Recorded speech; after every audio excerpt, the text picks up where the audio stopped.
No programa Vereda Literária de hoje, estamos conversando com o poeta e jornalista Carlos Ávila. Carlos, para dar um depoimento sobre o seu trabalho, nós convidamos o professor e ensaísta Antônio Sérgio Bueno. Vamos ver? Eu acompanho a poesia de Carlos Ávila com muito interesse, com muito carinho, com muito respeito, principalmente com muito respeito, porque é uma poesia que se faz respeitar, porque o poeta Carlos Ávila, ele respeita muito o seu leitor. O seu trabalho é muito cuidadoso, é muito rigoroso, é um trabalho planificado, um trabalho pensado. Acho até que tem certas imagens que dominam a poesia do Carlos Ávila que dão conta do conteúdo e do sentido maior de sua poesia. A imagem da pedra, por exemplo. Desde o primeiro livro, Aqui e Agora, eu me lembro de um poema intitulado Ávila, que diz: todo és piedra. Essa ideia da pedra passa também pelo Sinal de Menos, que é o segundo livro do poeta Carlos Ávila, Sinal de Menos, tirado até de um poema de Carlos Drummond de Andrade, e chega ao último livro, esse brilhante Ásperos, publicado recentemente. Em Ásperos, o poeta Carlos Ávila até diz em um verso que almeja a dicção áspera. Ele não precisa almejar essa dicção, ele já tem, ele já é, poeticamente, essa aspereza. Uma poesia que não faz concessão ao doce, ao dócil. O Carlos Ávila pertence a uma família de poetas que se coloca dificuldades, que se propõe problemas, obstáculos. E essa luta branca no papel, ou luta na página branca, é onde ele conquista a sua identidade de escritor. No Aqui e Agora, que é o primeiro livro, tem uma grande consonância com a vanguarda da época. Carlos Ávila nasceu junto com essa vanguarda, especialmente da poesia concreta. Então, esse trabalho com a página branca e essa negação de tudo que é geleia geral, essa adesão ao ócio, isso já vem desde o primeiro livro. Embora no primeiro livro ainda haja algum sinal de arrogância, um eu muito ostensivo ainda, que assina, por exemplo, o último poema, isso vai diminuindo, o poema vai engolindo o poeta, de certa maneira, até chegar no último livro, em que o narcisismo desaparece e ele se diz um ex-narciso maltratado, sem espelho e sem fonte. Então, esse poeta amadurece cada vez mais e a sua poesia vai ganhando em consistência, em rigor, em profundidade. Muito bem, Carlos.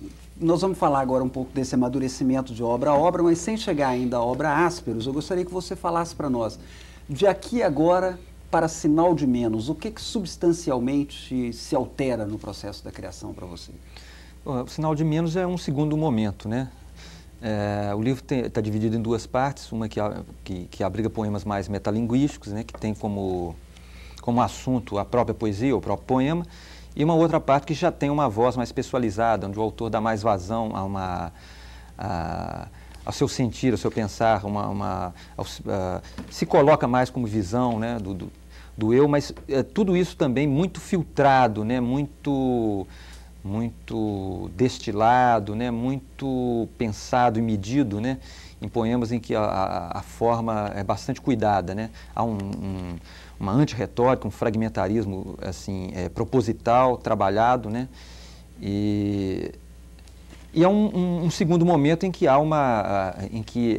se sobe mais um degrau na direção da pessoalização do discurso, vamos dizer assim. Uhum. Bom, um aspecto que salta aos olhos é o da tinta sobre o papel. Você, em Sinal de Menos, já não pratica mais o experimento visual que não sobre a própria palavra. Onde é que ficou aquele experimento da visualidade não obtida pela língua na sua poesia, Carlos? Eu acho que aí há ainda algum experimento. Aliás, eu acho até que nas minhas últimas coisas eu não entendo dessa forma. Eu não acho que eu abandonei, eu deixei nem a pesquisa, nem o experimentalismo, em alguma medida. Mas é que isso vai sendo usado com mais parcimônia, vai sendo usado mais como instrumento, como material para expressão pessoal. né? De fato, no Sinal de Menos, eu já uso com muito mais parcimônia esses recursos, vamos dizer assim, né? Oriundos da vanguarda construtivista, né? Uhum. Então, há um trabalho mais em cima da palavra em si mesmo, né? Mas há cuidado também com essa coisa da disposição do verso, do corte, do branco na página, da disposição do texto. Isso ainda continua, né? Permanece. Né? Você não trabalha mais, o que eu quis dizer, você não trabalha mais com imagens não verbais, né? Imagens não verbais, não. Talvez iconizando a própria palavra. A própria palavra, né? O próprio texto. Sem dúvida. Né? Agora, com relação à metalinguagem, você pratica todo o tempo, e inclusive seu último trabalho, Ásperos, também você reincide nesse tema, quer dizer, problematizar o poema, problematizar a poesia. Marister Maciel vai dizer que você pertence, nesse aspecto, a uma tradição dos poetas lúcidos, né? Como é que fica isso para você? Por que essa escolha, dentre tantos temas, escolher o próprio poema para... Não há nada assim como uma coisa determinada, né? Acho que isso vem naturalmente, né? De repente, se aquele texto pede, né, que se toque nesse aspecto, nesse problema, né? Eu acho que a coisa vem naturalmente, né? Embora agora o meu projeto seja justamente num próximo trabalho, depois desse último trabalho, Os Áspers, é justamente partir para uma poesia em que eu evite ao máximo, programaticamente, aí sim, agora num outro momento, eu estou numa altura que agora programaticamente eu quero evitar... Falar da própria poesia. Não só a questão da metalinguagem, que eu acho que eu já explorei ela, já fiz o possível. Até o limite. Até o limite que eu podia, que eu queria, né? E também a questão da citação também, né? Porque eu trabalho muito com a citação, com o intertexto, essa coisa toda. Então eu acho que esses dois aspectos eu já explorei bastante e tem de sobra nesses 3 livros reunidos no Bissexto Sentido, né? Então agora, aí realmente, para um momento que vem agora, eu tenho isso como uma coisa programática.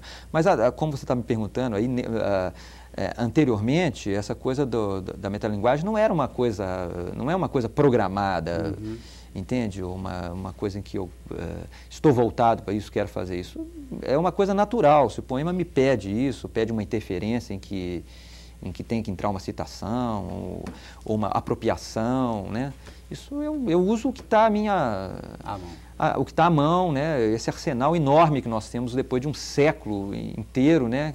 De experimentações, até porque, né? Isso que eu ia dizer, até porque o nosso tempo é um tempo de metalinguagem também. Pois é, né? E de muitas experiências, né? Se você for olhar retrospectivamente o século XX, né? Que nós estamos no final dele, né? Foi um século de experiência, de suceder de vanguardas, né? O futurismo, o dadaísmo, o surrealismo, né? O concretismo, esses movimentos todos, essas aglutinações de poéticas, né? De poetas, né? Às vezes alguns poetas até isoladamente, né? Trabalharam nessa linha. Então há um arsenal enorme, né? Eu creio que é o seguinte, quer dizer, isso tudo está à disposição do poeta, de qualquer poeta, para ser usado, claro, né? Só que, pelo menos no meu caso, pessoal, com a voz própria se impondo, né, cada vez mais, né, esses recursos talvez tendam a ser usados com mais parcimônia, né, com mais cuidado, né, quando realmente eu necessito, né, de algum desses recursos, né. Ok, Carlos, desculpa. Nós vamos no próximo bloco voltar. Ásperos coincide com o fim desse século. Nós vamos então pegar um gancho daí para começar no próximo bloco. Vamos fazer agora um breve intervalo, daqui a pouco a gente volta.